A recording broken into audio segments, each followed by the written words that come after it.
Bismillahirrahmanirrahim. Assalamualaikum warahmatullahi wabarakatuh. Alhamdulillahi ala ihsani wa syukru lahu ala taufiqihi wa amtinani. Asyhadu an la ilaha illallah wahdahu la syarika lahu ta'ziman li sya'ni. Wa asyhadu anna Muhammadan abduhu wa rasuluhu da'ila ridwani. Allahumma salli alaihi wa ala alihi wa ashabihi wa ikhwani. Hadirin dan hadirat yang dirahmati oleh Allah Subhanahu wa taala, pada kesempatan yang bahagia ini kita akan menyampaikan satu nasihat yang diriwayatkan dari Abu Darda radhiyallahu taala anhu, di mana beliau pernah berkata, "Kafa bil mauti wa'idhan." Cukuplah kematian itu sebagai penasehat, sebagai pemberi wejangan, sebagai pemberi peringatan. Wa kafa bid dahri mufarriqan, dan cukuplah masa memisahkan antara seorang dengan yang lainnya. Al-yawma fid dur wa ghadan fil qubur. Hari ini kita masih di rumah, besok kita akan di kuburan. Ini adalah nasihat yang agung. Kafa bil mauti wa'idhan, cukuplah kematian merupakan pemberi peringatan, adalah nasihat yang penting bagi kita seluruhnya, ya. Karena betapa sering kita lupa dengan hari akhirat. Dan diriwayatkan bahwa sebagian ulama mengatakan, ya, man aktsara dzikral maut, siapa yang sering mengingat kematian, ukrima bi tsalas, maka dia akan dimuliakan oleh Allah dengan 3 perkara.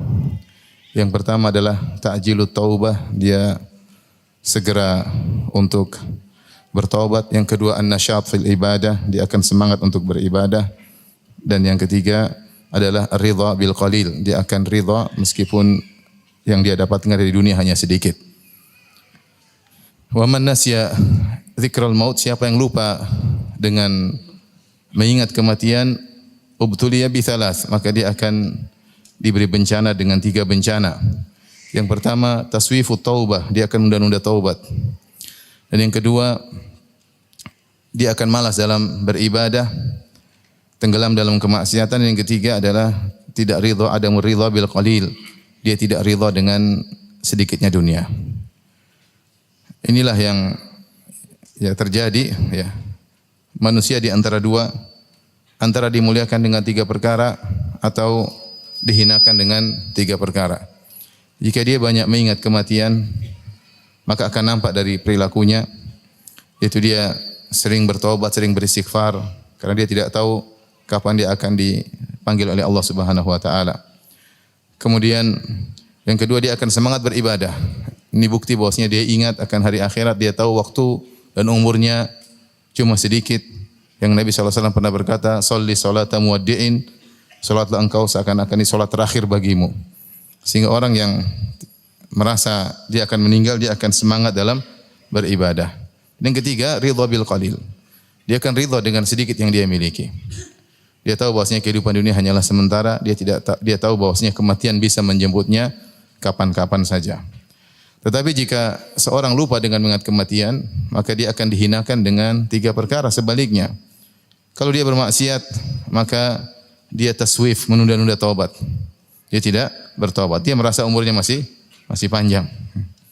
Apalagi dia mungkin baca dulu, ya, kakek umurnya 70, kakek umur 80, saya masih 30, saya masih 20. Sehingga dia pun masih lama, dia merasa kematian masih lama, sehingga dia pun akhirnya menunda taubatnya. Kemudian dia malas dalam beribadah. Ya. Kenapa? Dia merasa saya ingin menikmati dunia, umur masih panjang. Yang terakhir, dia tidak ridha dengan yang sedikit, karena dia merasa dia akan hidup lama, sehingga dia berusaha mencari dunia sebanyak-banyaknya. Waliyadzubillah.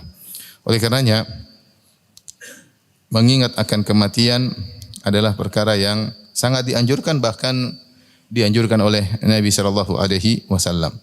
Ikhwan dan akhwat yang dirahmati oleh Allah Subhanahu wa taala, apakah itu kematian? Kematian adalah makhluk sebagaimana kehidupan adalah makhluk.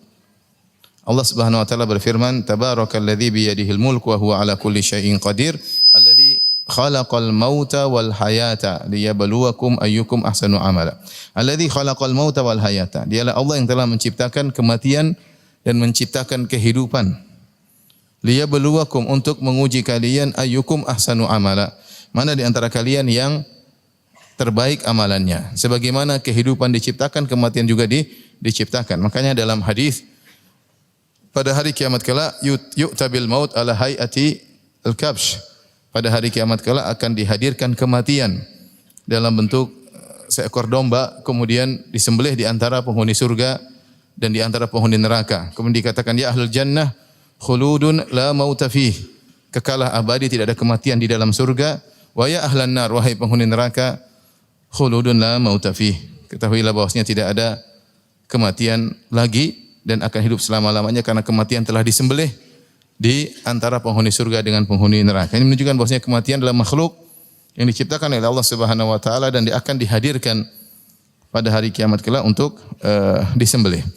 Dan sebagian pakar mengatakan bahwasanya ketika seorang dilahirkan di atas muka bumi ini dari bayi, kemudian dia mulai membesar, maka banyak pertumbuhan sel sehingga membuat dia semakin besar. Akan tapi di saat yang sama ada juga sel-sel yang mati, ya. Kemudian, ya, tetapi komposisi atau kuantitas yang bertumbuh lebih banyak daripada yang mati. Sampai pada usia yang mungkin di puncak muda, ya, mungkin seimbang. Nanti ketika dia sudah mulai tua, maka sebaliknya, ya. Sel-selnya semakin melemah, sel-sel yang mati semakin banyak, ya. Dan itu adalah proses kematian. Itulah proses kematian, ya. Maka sebenarnya kematian juga dalam proses sebagaimana kehidupan juga berproses, kematian juga berproses pada saat yang sama hingga saatnya kemudian dia meninggal, apa karena selnya rusak atau karena dengan sebab-sebab yang lain. Dan sebab-sebab kematian sangatlah banyak, ya. Ta'addadatil asbab wal mautu wahid. Man lam yamut bisayfihi, man lam yamut bisayf, ya, mata bi ghairihi, ya. Barang siapa yang tidak meninggal karena dikena tikaman pedang, maka dia akan meninggal dengan sebab yang lain. Ta'addadatil asbab wal mautu wahid. Sebab-sebab kematian sangat banyak tapi semuanya menuju pada satu tujuan, yaitu adalah kematian. Al-Imam Al-Qurtubi rahimahullahu taala menyebutkan, ulama ijma' bahwasanya tidak diketahui bahwasanya kematian itu harus pada sebab tertentu, pada umur tertentu, pada waktu tertentu. Enggak ada yang tahu. Ya, bahwasanya kematian itu tidak ditentukan waktunya, tidak ditentukan sebabnya, tidak ditentukan, ya. Ini hal yang samar bagi manusia. Manusia tidak tahu. Dan Allah telah menyatakan dalam Al-Qur'an, "Wa ma tadri nafsun madza taksibu ghadan wa ma tadri nafsun bi ayyi ardin tamut." Tidak ada satu jiwa pun yang tahu apa yang akan dia kerjakan besok, dan tidak ada satu jiwa pun yang tahu di mana dia akan meninggal dunia, ya. Apa hikmahnya? Tidak ada yang tahu kapan dia meninggal, di mana dia akan meninggal, ya. Dia tidak tahu, ya, umur berapa dia meninggal, hari apa dia meninggal, lagi di mana dia meninggal, dalam kondisi apa dia meninggal dia tidak tahu, dan sebab apa yang membuat dia meninggal dia pun tidak tahu. Ini semua rahasia. Di antara hikmahnya agar seorang terus semangat beribadah setiap saat kepada Allah Subhanahu wa taala. Karena kalau dikasih tahu kamu meninggal tanggal sekian bulan sekian di tempat ini, dia mungkin bermaksiat terus sepuas-puasnya, menjelang meninggal dia bertobat kepada Allah, kemudian dia meninggal dunia, ya. Maka hikmah diciptakan manusia untuk beribadah kepada Allah hilang. Maka di antara hikmah Allah Subhanahu wa taala, Allah merahasiakan, ya, kematian seseorang. Wa ma tadri nafsun madza taksibu ghadan. Tidak satu jiwa pun yang tahu apa yang akan dia kerjakan besok. Wa ma tadri nafsun bi ayyi ardin tamut. Dan tidak satu jiwa pun tahu di mana dia akan meninggal. Maka dia tidak tahu kapan dia meninggal, di mana dia meninggal, dalam kondisi apa dia dicabut nyawanya, dan sebab apa dia dicabut nyawanya. Seseorang bisa saja berada pada kondisi dia di mana dia merasa dia akan selamat dari jatuh. Saya tidak akan jatuh. Ya mungkin dia lagi ditanang, jatuh dari mana, ya. Karena dia tidak berada di tempat yang tinggi. Saya tidak akan jatuh. Atau dia merasa dia akan selamat dari misalnya tenggelam, dia ada di darat. Saya tidak akan tenggelam karena lagi di darat, ya. Misalnya, atau seorang misalnya merasa saya akan selamat dari namanya kebakaran karena dia sedang di air misalnya. Air bukan tempat kebakaran. Tapi tidak seorang pun merasa selamat kematian akan datang pada dia. Karena kematian akan datang pada dia bisa kapan saja. Mau di udara, mau di darat, mau di laut, dalam kondisi sakit, dalam kondisi di puncak-puncak sehat, tiba-tiba saja malaikat maut bisa mencabut nyawanya. Ini diketahui oleh seluruh manusia bahwasanya kematian datang dengan tiba-tiba di saat seorang di puncak-puncak gembira, di saat seorang merasa di puncak-puncak sehatnya, di puncak-puncak ketenarannya, di puncak-puncak kekayaannya, misalnya tiba-tiba Allah mencabut nyawanya. Karenanya disebutkan bahwasanya Abul Atahiyah ketika bertemu dengan Harun ar-Rasyid rahimahullah, maka Harun ar-Rasyid meminta nasihat dari Abul Atahiyah, seorang penyair muslim. Maka dia pun menyampaikan syairnya, ya. Dia berkata, "La ta'manil mauta fi tarfin wala nafasin." Janganlah engkau merasa aman dari kematian, meskipun hanya sekedap dalam sekejap mata, jangan merasa aman, dan meskipun hanya nafas yang kau keluarkan. Setiap nafas yang kau keluarkan, jangan kau merasa aman dari kematian, karena kematian bisa datang dengan tiba-tiba. Walau tamanna'ta bil hujjabi wal harasi, meskipun engkau dijaga oleh para penjaga, ya, bodyguard, ya, jangan kau merasa aman dari kematian. Wa'lam bi anna sihamal mauti nafidatun, ketahuilah bahwasanya panah kematian pasti menembus dada siapa saja. Fi kulli mudarra'in minna wa mutarrisin, setiap orang yang pakai baju besi maupun memakai tameng, kalau kematian datang akan menembus dadanya dan akan dia dicabut nyawanya. Tamengnya, baju besinya tidak akan bisa menghalanginya dari kematian. Ma balu dinika tarda an tudannisahu wa thawbu nafsika maghsulun minad danasi. Kenapa kau ridha agamamu terkotori dengan maksiat-maksiat, sementara engkau tidak ridha bajumu yang kau pakai terkotori dengan kotoran-kotoran. Tarjun najata wa lam tasluk masalikaha. Engkau ingin selamat tapi kau tidak menempuh jalan keselamatan.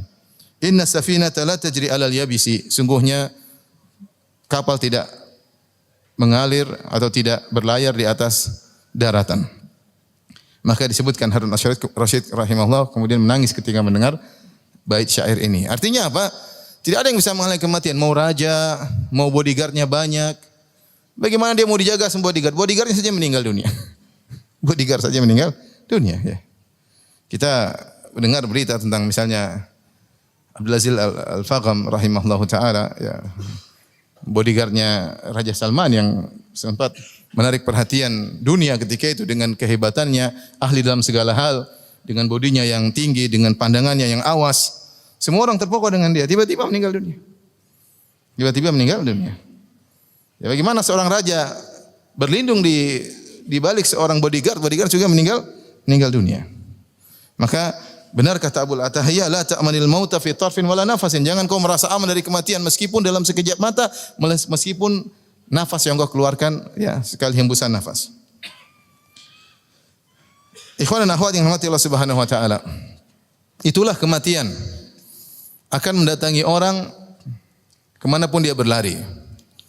Qul innal mauta alladhi tafirruna minhu fa innahu mulaqikum. Katakanlah bahwasanya kematian yang kau menghindar darinya dia pasti akan mendatangimu. Bahkan sebagian ulama mengatakan kematian bukan dari belakang, dia datang dari depan. Kau berlari menjauh darinya dan dia datang mendekatimu. Karena setiap hari kita sama-sama berjalan menuju titik kematian. Kita semua sedang di atas rel menuju titik kematian, tujuan yang sama, cuma kita tidak tahu siapa yang duluan sampai. Yang di depan kita atau di belakang kita, kita enggak tahu posisi kita di mana. Tapi kita sama-sama sedang menuju titik kematian. Dan titik kematian tersebut datang menuju kita. Fa innahu mulaqikum. Dia akan menemui kalian. Seorang boleh saja lari dari kematian dengan berolahraga, boleh, tidak jadi masalah. Berolahraga, minum vitamin, kemudian melakukan sebab-sebab kesehatan. Tapi kalau kematian sudah datang, dia tidak akan bisa lari darinya. Betapa sering seorang keluar dari rumahnya, tidak terbetik dalam benaknya 1% pun dia akan meninggal. Tidak ada probability dalam benaknya ada 1% dia meninggal. Enggak ada. Dia keluar dengan senang-senangnya, dengan perencanaannya dan planningnya yang begitu panjang, tiba-tiba keluar meninggal dunia. Tiba-tiba meninggal dunia, entah serangan jantung, entah ketabrak, entah ditembak orang, entah pesawat jatuh, entah tenggelam. Dia keluar rumahnya tidak 1% pun dalam benaknya dia akan meninggal, tahu-tahu Allah mencabut nyawanya. Karena kematian memang datang mengejar seseorang. Allah berfirman, "Aina ma takunu yudrikumul maut walau kuntum fi burujim musyayyadah." Dimanapun kalian berada, maka kalian akan ditemui oleh kematian. Dimanapun kalian berada. Walau kuntum fi burujim musyayyadah, meskipun kalian sedang berada di benteng yang kokoh. Ya. Kalau kematian datang, kita tidak bisa mengelak. Mau berlindung di mana? Mau di benteng yang kokoh, dengan pasukan yang banyak, dengan pengawal yang banyak, ya. Bersembunyi dalam kamar, kalau kematian datang kapan saja, maka tidak bisa seorang terhindar darinya. Ikhwani wa akhwati rahimakumullah jami'an, hadirin hadirat yang dirahmati oleh Allah Subhanahu wa taala. Allah Subhanahu wa taala telah menggambarkan dalam Al-Qur'an bahwasanya Allah Subhanahu wa taala Al-Qahir, yang berkuasa atas makhluknya. Makhluknya menjalankan aturan-aturannya. Semua berjalan sesuai dengan takdirnya, ya. Wa huwal qahiru fawqa ibadih. Dialah Allah yang berkuasa di atas hamba-hambanya, ya. Hamba-hambanya, ya, tidak bisa berkutik. Ketika Allah membuat dia harus sakit, maka dia akan sakit. Meskipun dia berusaha sehat, segar bugar, tapi kalau dia sakit akan sakit. Kapan Allah ingin membuat dia jatuh dari jabatan yang tinggi menjadi rendah, Allah mampu. Dan dia meskipun dia sudah berusaha semaksimal mungkin, kalau Allah berkehendak, maka jabatannya akan jatuh, ya. Kalau dia berusaha untuk sekaya-kayanya, tapi kalau Allah berkehendak dia jatuh miskin, maka dia akan jatuh miskin. Manusia tahu dia di luar kemampuan, banyak hal terjadi di luar kemampuannya, banyak. Sekaya apapun dia, setinggi apapun jabatannya, dia tahu banyak kejadian di luar kemampuannya, di luar kehendaknya. Tidak usah jauh-jauh. Salah seorang dari kita pulang ke rumah, tahu-tahu diomelin istri, di luar kehendak atau tidak? Mau pejabat, mau apa, istri yang ngomel selesai. Di luar kehendak dia. Tapi sudah ditakdirkan oleh Allah Subhanahu wa taala, mau diapain? Mau uangnya banyak, mau jabatannya tinggi, kalau pulang diomelin istri, mau diapain? Jadi kita ini banyak kejadian menunjukkan kita ini makhur. Kita tidak bisa apa-apa, kita ini lemah. Dikuasai oleh Allah Subhanahu wa taala. Ya. Dan perkara yang paling berat, ya, kita tahu Allah membuat seorang dari jaya menjadi hina, dari kaya menjadi miskin, dari sehat menjadi sakit, ya. Ya, dari tinggi menjadi rendah. Tapi semua mungkin bisa dihadapi. Tapi kalau sudah Allah kuasakan seorang dengan kematian, maka ini yang paling berat. Ini yang paling berat. Kata Allah Subhanahu wa taala, "Wa huwal qahiru fawqa ibadihi wa yursilu 'alaikum hafadhah. Hatta idza jaa ahadakumul mautu tawaffathu rusuluna wa hum la yufarritun." Dialah Allah Subhanahu wa taala yang berkuasa atas hamba-hambanya. Wa yursilu 'alaikum hafadha, dan Allah kirim malaikat hafadha yang mencatat amalan kalian. Benar semuanya berjalan di atas kuasa Allah, tapi Allah juga kirim malaikat sebagai hujah argumentasi bagi Allah pada hari kiamat atas hamba-hambanya. Yang malaikat tersebut hafadha, tugasnya mencatat seluruh amalan hamba, yang baik maupun yang buruk. Hatta idza jaa ahadakumul maut, sampai jika kematian datang kepada salah seorang dari kalian. Tawaffat rusuluna, maka para utusan-utusan kami, yaitu malaikat maut dan, ya, rombongannya. Ya, malaikat maut disebutkan malaikat maut cuma satu, tapi anak buahnya banyak. Makanya Allah menggunakan kata rusuluna, yaitu para utusan-utusan kami. Tawaffat rusuluna wa hum la yufarritun, maka datanglah utusan-utusan kami untuk mencabut nyawanya, dan mereka akan melakukan dengan sebaik-baiknya. Tidak diakhirkan dan tidak dicepatkan sesuai dengan waktunya. Maka itulah kekuasaan Allah kepada seseorang. Lihat, siapapun orangnya tidak akan bisa lari kematian. Mana raja-raja yang hebat, yang punya kekuasaan luar biasa, meninggal. Mana Fir'aun yang mengaku sebagai raja, kemana dia? Sudah selesai, meninggal. Mana kaum Samud, mana kaum Ad yang bangga dengan kekuatannya, mana kaum Samud yang bangga bisa, ya, membelah gunung untuk dijadikan rumah, kemana mereka? Sudah tiada, ya. Mana orang-orang kaya yang kita lihat bangunannya masih tersisa? Orang yang sudah tidak ada. Ini bangunan siapa yang bangun? Si fulan, si fulan, si fulan, datuk fulan, daeng fulan, sudah tidak ada.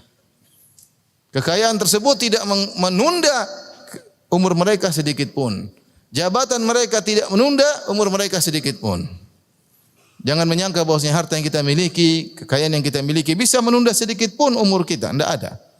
Ya. Itulah sifat orang kafir yang kata Allah Subhanahu wa taala, "Alladzi jama'a mala wa 'addadah, yahsabu anna malahu akhladah." Kalla. Yaitu yang mengumpulkan harta-harta dan menghitung-hitungnya setiap hari, selalu dihitung harta saya berapa. Ya. Yahsabu anna malahu akhlada, dia menyangka hartanya akan mengkekalkan dia. Kalla, sekali-sekali tidak. Seorang meninggal di puncak-puncak kekayaan. seorang meninggal di puncak-puncak kejayaan. Oleh karenanya kalau Allah sudah tetapkan kematian, ya, maka tidak ada yang bisa menghindarinya. Dan itulah ya fenomena atau apa namanya pernak-pernik kehidupan. Ada kehidupan, ada kematian. Seorang penyair berkata, "Thamaniyatun la budda minha 'alal fata wa la budda an tajri 'alaihi thamaniyah." 8 perkara yang pasti akan melewati seorang pemuda.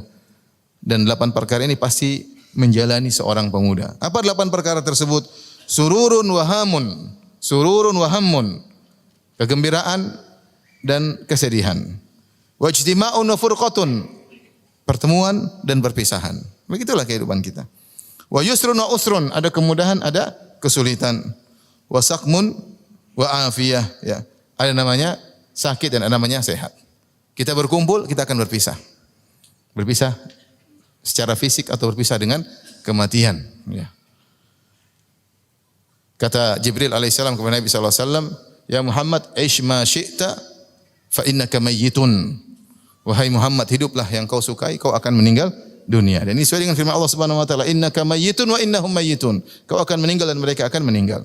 Wa habib man syi'ta fa innaka mufariqu. Cintailah siapa yang kau sukai, kau pasti akan berpisah darinya. Baik, ikhwan dan akhwat yang dirahmati Allah Subhanahu wa taala. Jika kematian telah datang, maka tidak ada yang bisa lari, siapapun dia. Karenanya dalam riwayat tatkala riwayat yang sahih ketika Nabi Daud alaihissalam yang begitu hebat, sejak muda dia sudah jago berperang, tidak ada yang bisa menandingi kekuasaannya. Nabi Daud alaihissalam terkenal jagoan, semua orang takut dengan Nabi Daud. Namun ketika malaikat maut datang masuk ke tengah rumah Nabi Daud alaihissalam, Nabi Daud bertanya, kok bisa ada orang masuk di rumahnya? Nabi Daud alaihissalam berkata, siapa engkau? Maka malaikat maut berkata, Ana alladzi la ahabul muluk. Aku adalah yang tidak pernah takut kepada raja manapun. Wala yamtani minil hujab. Dalam riwayat wala amtani minal hujab, dan tidak ada pengawal-pengawal yang bisa menghalangiku. Kata Nabi, kalau begitu engkau adalah malaikat maut. Ya. Kalau begitu engkau adalah malaikat maut. Jika maut telah datang maka la mafar, tidak ada tempat untuk kabur, tidak ada tempat untuk berlindung. Jika waktunya, idza jaa ajaluhum la yastakhiruna sa'atan wa la yastaqdimun. Jika tiba waktunya maka tidak akan ditunda dan tidak akan dipercepat sedikit pun. Ikhwan dan akhwat yang dirahmati oleh Allah Subhanahu wa taala, Allah Subhanahu wa taala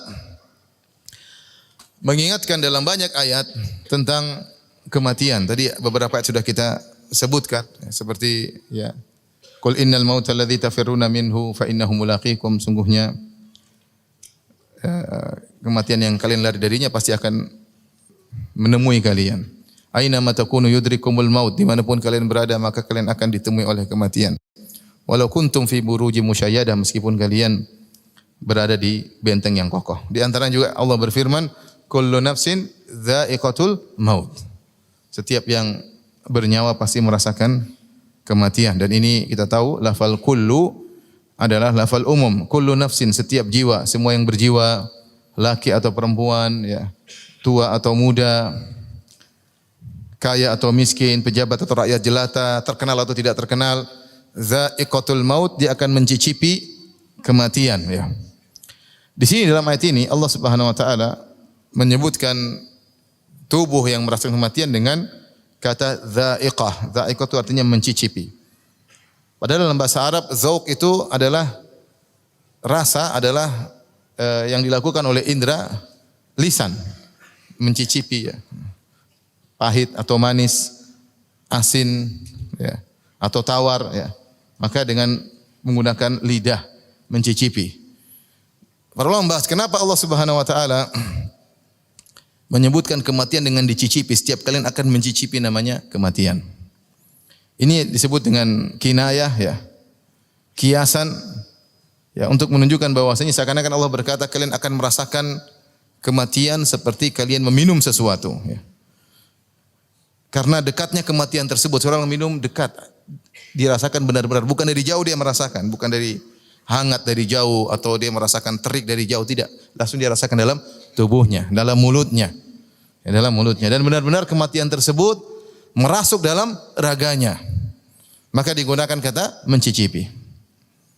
Apalagi dalam banyak dalil yang menunjukkan bahwasanya kematian itu benar-benar pedih dan perih. Ya. Sebagaimana dalam hadis kata Nabi sallallahu alaihi wasallam, la ilaha illallah inna lil mauti la sakarat. Tidak ada yang berhak disembah kecuali Allah, sungguhnya pada kematian ada sakarat. Sakarat itu adalah kondisi yang berat menjelang kematian. Ya. Wa ja'at sakaratul mauti bil haqq. Dan ketika datang sakaratul maut dengan kebenaran, pasti datang. Dengan nyata menimpa seorang, yaitu kondisi sangat syukur dalam bahasa Arab, dari sakara artinya suatu yang tertutup, seperti orang kalau minum khamr disebut dia sakir, yaitu dia apa namanya? Dia mabuk ya. Makanya Nabi sallallahu alaihi wasallam melarang semua yang memabukkan. Kata Nabi sallallahu alaihi wasallam, kullu muskirin khamrun. Semua yang menutupi namanya khamr, menutup otak ya. Makanan yang bisa membuat orang mabuk menutup otak, minuman yang bisa membuat orang mabuk menutup otak, termasuk khamr, termasuk hirupan aroma tertentu yang bikin seorang mabuk disebut dengan khamar. Apapun yang membuat seorang bisa tertutup otaknya dengan kelezatan disebut dengan khamar. Nah, kenapa disebut dengan sakratul maut? Karena kondisi yang sangat genting, yang sangat payah membuat seorang antara hidup dan mati, antara sadar dengan tidak sadar, kena kepayahan yang dia rasakan. Maka disebut dengan sakaratul maut. Itu kondisi-kondisi berat yang dihadapi oleh seseorang sebelum kematiannya. Walau tara idzal zalimuna fi ghamaratil maut wal malaikatu basitu aydihim akhriju anfusakum. Seandainya kalian bisa melihat tatkala orang-orang zalim fi ghamaratil maut, ditafsirkan dalam kondisi sakaratul maut, wal malaikatu basitu aydihim, dan malaikat ya membentangkan tangan mereka, menghajar mereka, memukuli mereka, akhriju anfusakum, keluarkan jiwa kalian. Namun ini perkara yang gaib, orang enggak lihat. Makanya Allah mengatakan walau tara idzal zalimuna. Kalau seandainya kalian melihat tapi tidak kelihatan. Bisa saja orang tersebut dalam kondisi tubuhnya baik tapi sesungguhnya dia sedang tersiksa, nyawanya sedang tersiksa namun dia tidak bisa melihatnya. Terkadang Allah menampakkan, terkadang. Tapi hukum asalnya kondisi orang tatkala ya disiksa oleh malaikat dalam kondisi tidak kita lihat. Tidak kita lihat. Makanya Allah berfirman tentang orang-orang kafir, kata Allah, "Wan nazi'ati gharqa." Demi malaikat yang mencabut nyawa dengan keras. An-nazi'ati gharqa maksudnya seperti seorang yang tarik busur panah, dia tarik talinya sekuat-kuatnya. Dia tarik dengan sungguh-sungguh supaya anak panah tersebut bisa melesat dengan sekuat-kuatnya. Maka dia tarik. Demikianlah Allah menggambarkan bagaimana malaikat ketika mencabut nyawa orang kafir. Nyawanya sudah bercampur dengan dagingnya dan darahnya, tidak mau keluar. Tapi dia tarik dari ujung kaki keluar untuk keluar dari jasadnya. Makanya disebutkan dalam hadis seperti misalnya jarum atau duri yang masuk dalam as-safut, yang masuk dalam apa? Dalam misalnya karung ya, kemudian sulit untuk ditarik. Kan kalau ditarik keset tertahan dengan karung tersebut. Ditarik sampai harus merobekin karung tersebut. Itu gambaran ruh orang kafir ketika dicabut oleh malaikat. Namun kata Allah, walau tara idzal zalimuna fi ghamaratil maut. Seandainya kau bisa melihat bagaimana malaikat ketika dalam ghamaratul maut. Dan semakin seorang beriman kepada Allah Subhanahu wa taala semakin mudah dicabut nyawanya. Allah mengatakan nazi'ati gharqa wan nasyitati nashta. Dan demi malaikat yang mencabut nyawa dengan selembut-lembutnya. Sampai dalam hadis disebutkan bagaimana malaikat ruh dikeluarkan seperti qatrah al-ma kharajat min fifi seperti butiran air yang keluar dari ceret ya. Ketika seorang mengeluarkan air, kemudian tinggal satu tetes, jalan dengan pelan, kemudian keluar di ujungnya. Mudah.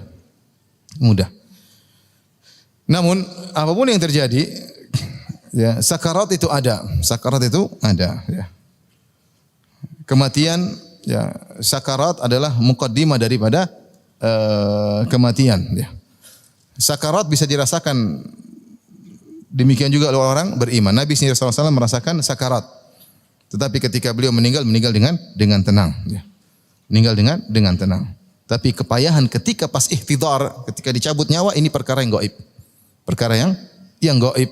Bisa jadi seorang terlihat meninggal tersenyum tapi sungguhnya nyawanya sedang disiksa ya. Betapa banyak orang dibunuh tiba-tiba, ditembak atau ketabrak, tidak lihat apa-apa. Tapi sungguhnya nyawanya sedang dicabut dengan cara yang Allah kehendaki melalui malaikat-malaikat maut.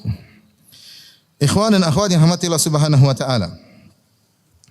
Allah juga menyebutkan dalam Al-Qur'an tentang bagaimana kondisi seorang yang akan meninggal, ya.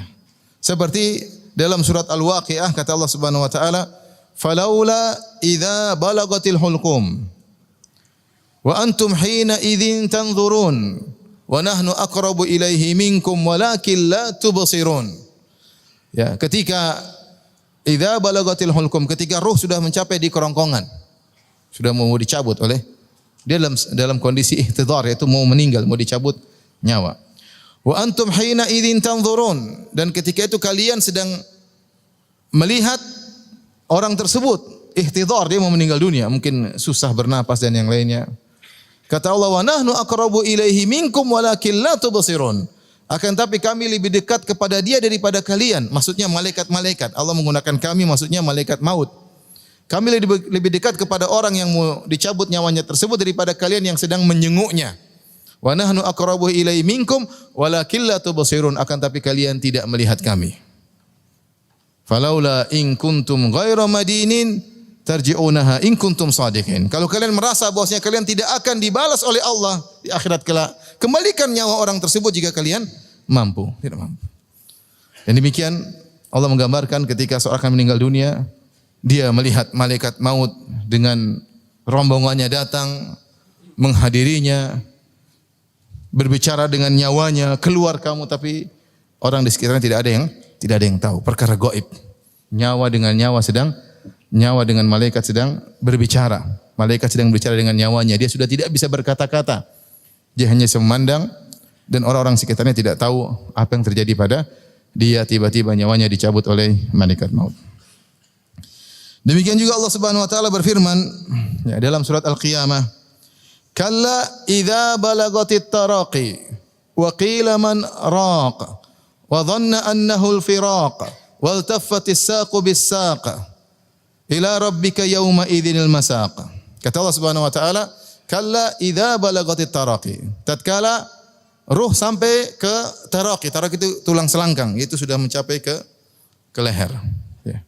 Kalla idza balagatit taraqi wa qila man raq.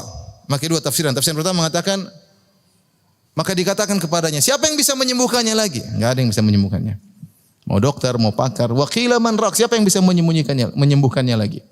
Dalam tafsiran yang lain, para malaikat pencabut nyawa, orang ini kafir, mau dicabut nyawa, maka mereka tidak mau cabut. Maka malaikat berbicara di antara mereka. Wa qila man raq, siapa yang mau cabut ini nyawa? Mereka enggak mau, karena nyawa ini bau busuk. Tidak ada yang cium sekitarnya. Tapi malaikat mencium ruh ini baunya sangat busuk. Siapa yang bawa ke langit? Enggak ada yang mau. Namun akhirnya harus ada yang bawa. Ini dua tafsiran. Tafsiran pertama, waqila man raq, siapa yang bisa menyembuhkannya? Enggak ada. Waqila man raq, malaikat saling bertanya, siapa yang akan mengangkat rohnya ke langit yang bau sangat busuk dan menjijikkan? Waqila man raq, wa dhanna annahu al-firaq, sudah dia tahu bahwasanya dia akan berpisah. Berpisah dari apa yang di sekitarnya. Dia akan meninggalkan alam ini. Dia akan meninggalkan keluarganya. Dia akan meninggalkan harta yang dia kumpulkan selama ini. Dia akan meninggalkan teman-temannya. Dia yakin dia akan meninggalkan ini semua. Ketika dia melihat malaikat akan mencabut nyawanya. Yang tadinya dia ragu. Dia merasa akan hidup lama. Dia merasa akan sembuh. Dia merasa sebab-sebab kesembuhan telah dia miliki. Dengan hartanya, dengan dokter-dokter yang pakar. Namun ketika itu sudah enggak ada perasaan tersebut. Wa dhanna annahul firaq. Dia tahu itu adalah hari perpisahan dari orang-orang yang dia cintai. Dari harta yang dia cintai, dari dunia yang dia cintai. Wal taffatis saqu bis-saq, maka akhirnya betisnya ditempelkan dengan betis yang lain dia. Dijadikan, diikat dengan kain kafan kemudian dibawa untuk dikuburkan. Ya. Kalau kematian sudah datang, maka semuanya akan terasa berat. Diriwayatkan Imam Syafi'i rahimahullah pernah berkata, kata Imam Syafi'i rahimahullah ta'ala, dalam bait sebelumnya kata beliau, wala huznun yadumu wala sururun. Tidak ada kesedihan yang abadi, wala sururun, dan tidak ada kesenangan yang abadi. Manusia tidak ada yang senang terus, tidak ada sedih terus. Di dunia seperti itu, antara senang dan dan sedih. Di akhirat baru kesenangan abadi. Di neraka baru kesedihan abadi. Di dunia wala huznun yadumu wala sururun. Tidak ada kesedihan yang abadi dan tidak ada kesenangan yang abadi. Wala bu'sun 'alaika wala rahaun. Tidak ada kesulitan yang abadi dan tidak ada ketentraman yang abadi. Dunia tercampur antara ketentraman dan kesulitan. Idza ma kunta dza qalbin qanu'in fa anta wa malikud dunya sawa'u. Kata beliau, jika kau memiliki hati yang qanaah, yang nerima dengan takdir Allah Subhanahu wa taala, fa anta wa malikud dunya sawa'u, maka engkau dan raja dunia sama saja. Dunia, raja dunia ingin punya harta yang banyak supaya dia senang, supaya dia puas. Kalau antum dengan harta yang sedikit sudah puas, kau dengan raja dunia sama saja. Bisa jadi engkau sudah bahagia, sementara orang yang beruang, yang memiliki harta, memiliki kekuasaan tidak bahagia. Kenapa? Dia belum mencapai cita-citanya. Dia belum mencapai jabatan yang dia inginkan. Dia belum bisa menguasai apa yang ingin dia kuasai, sehingga dia belum bahagia. Makanya idza ma kunta dza qalbin qanu'in fa anta wa malikud dunya sawa'u. Kalau kau memiliki hati yang qanaah, nerima dengan apa yang Allah berikan, sungguhnya kau dan raja dunia sama saja. Kemudian kata beliau, wa man nazalat bi sahatil manaya. Wa man nazalat bi sahatihil manaya. Siapa yang didatangi oleh kematian, sedang di rumahnya kek, sedang di istananya kek, sedang di kantornya, sedang di kamarnya, sedang di tempat maksiat, sedang dimanapun dia berada. Siapa? Wa man nazalat bisahatihil manaya. Siapa yang didatangi oleh kematian, fala ardun taqihi wala sama'u, maka tidak ada bumi yang bisa menaunginya, tidak ada langit yang bisa menaunginya. Siapapun dia. Mau jago ini, mau jago anu, enggak bisa. Wa ardullahi wasi'atun walakin idza nazala al-qada daqal fada'u. Benar bumi ini luas, tapi kalau sudah datang kematian, bumi terasa sempit. Dia tidak bisa berbuat apa-apa. Benar hartanya banyak, tapi kalau datang kematian, semua tidak ada nilainya. Da'il ayama taqdiru kullahinin. Biarkan hari-hari melakukan apa yang dia inginkan. Fama yughni anil mauti dawa'u. Kalau sudah datang kematian, tidak ada obatnya sama sekali. Ikhwan dan akhwat yang rahmatillah subhanahu wa ta'ala, inilah sebagian ayat-ayat, sebagian hadis-hadis ya, yang menjelaskan tentang kematian, maka hendaknya kita waspada ya. Jangan sampai kita lalai. Ya, Rasulullah SAW sudah menyebutkan obat dari kelalaian, obat terbaik yaitu mengingat kematian. Kata Nabi SAW, "Aktsiru min dzikri hadhimil ladzat." Perbanyaklah untuk mengingat penghancur kelezatan, yaitu al-maut, kematian. Fa innahu lam yadhkurhu ahadun fi dhaiqin minal 'aishi illa wassa'ahu alaih. Tidak seorang pun dalam kesulitan kehidupan kalau ingat kematian jadi lapang. Wala dzakarahu fi sa'atin illa dayyaqaha alaih, dan tidaklah dalam kondisi lagi lapang kemudian dia ingat kematian kecuali menjadi sempit. Benar, orang kalau hidup susah tapi dia ingat kematian, dia tahu hidup ini cuma sementara sehingga dia mudah menjalaninya, jadi lapang. Rasulullah SAW ketika sedang melihat para sahabat dalam perang Khandaq menggali parit dalam kondisi musim dingin, harus menggali parit berapa kilo dengan luar biasa beratnya. Sementara musuh sedang datang untuk menyerang kota Madinah. Dalam kondisi kelaparan Rasulullah SAW berkata, labbaik Allahumma la aisha illa aishul akhirah. Ya Allah, tidak ada kehidupan yang sungguhnya kecuali kehidupan apa? Akhirat. Udah, kalau kita lihat kehidupan susah lagi, udah kehidupan cuma sebentar. Kita berusaha ridha dengan pemberian Allah Subhanahu wa taala. Bukan berarti orang yang kaya di surganya lebih kaya dari kita, belum tentu. Kita yang punya harta melihat orang miskin, belum tentu dia lebih hina. Bisa jadi lebih tinggi di akhirat kelak. Yang jadi patokan bukan dunia, yang jadi patokan kehidupan setelah kematian. Kehidupan setelah kematian. Maka siapa yang dalam kondisi sulit ingat kematian akan lapang baginya. Dan sebaliknya siapa yang di tengah-tengah kekayaan, mungkin dia punya mobil baru, mungkin dia punya rumah baru, mungkin dia baru beli usaha baru, ingat kematian. Agar dia tahu bahwasanya itu tidak ada nilainya. Kalau dia sudah meninggal, maka itu semua tidak bisa dia bawa dalam apa? Kuburannya. Dia akan pergi sendirian. Semua akan dia tinggalkan.